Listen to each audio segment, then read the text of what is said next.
So this is a really good question because a lot of you are already seeing a speech pathologist or are on waiting lists to be seen by a speech pathologist. And many of you may actually be working with an affiliated speech pathologist who has done training within the Fluency Foundations type model.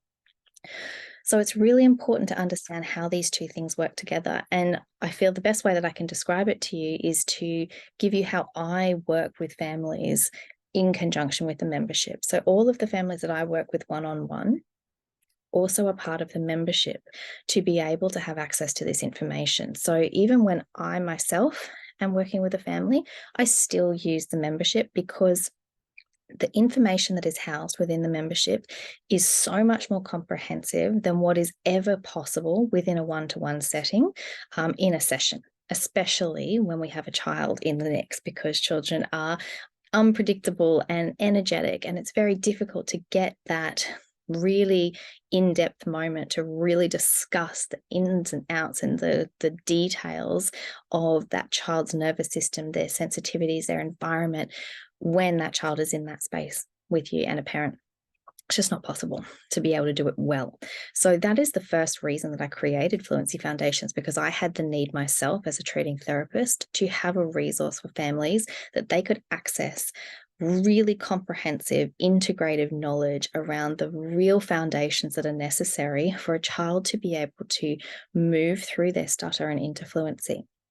So I see that Fluency Foundations, I created it to be able to stand alone. So families who don't have access to speech therapy, don't fret. You do have all of the information that I teach my one-to-one clients. Module 7 is the one that is designed to teach you the direct intervention techniques that I teach my one-to-one clients in sessions.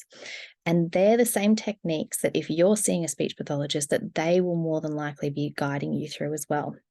So if we think of working on a stutter, we need to look at two things. We need to look at the direct intervention of that in that one-to-one time that's taught in Module 7, as well as environmental stability and neurological stability. So if you're working with a one-to-one therapist, then you probably don't need to spend so much time really delving into Module 7 as much, because that is likely something that your therapist is going to be supporting you with.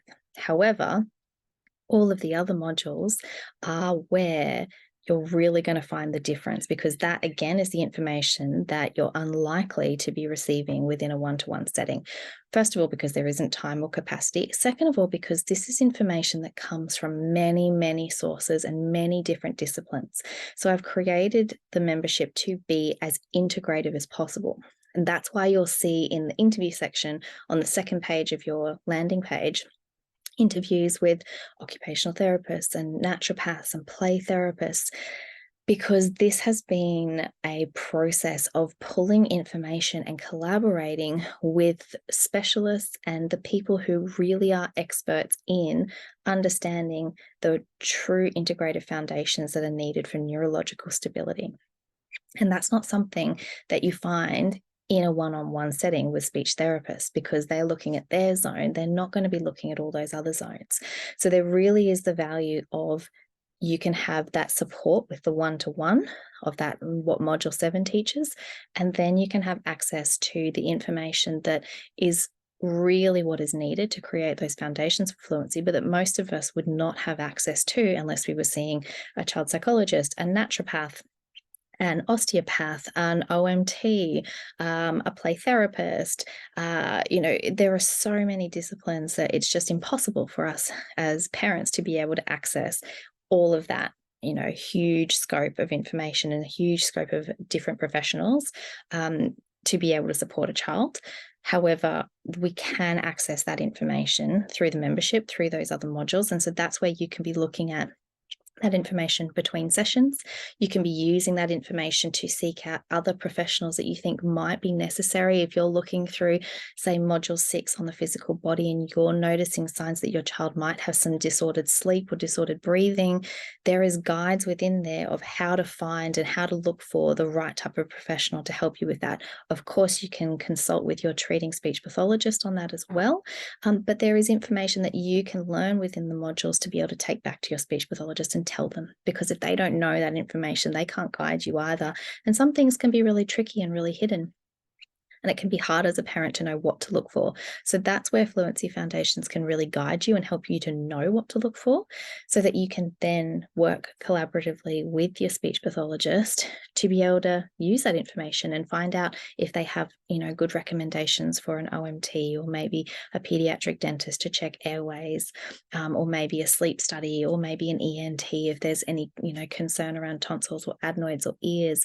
So it can be very complicated, and there can be so much information to take in a session with your therapist, and Fluency Foundations can really support you to be able to do that in your own time, to do that between sessions, to do that over weeks and months, because stuttering is going to take a while to resolve. It's not something that resolves quickly. It's usually more of a marathon than a sprint, I usually tell my families. And so taking your time and working through that material and really making sure that you're covering all of those integrated foundations, so that you know that you really have given your child the best possible opportunity to resolve their stutter with the therapist that you're working with.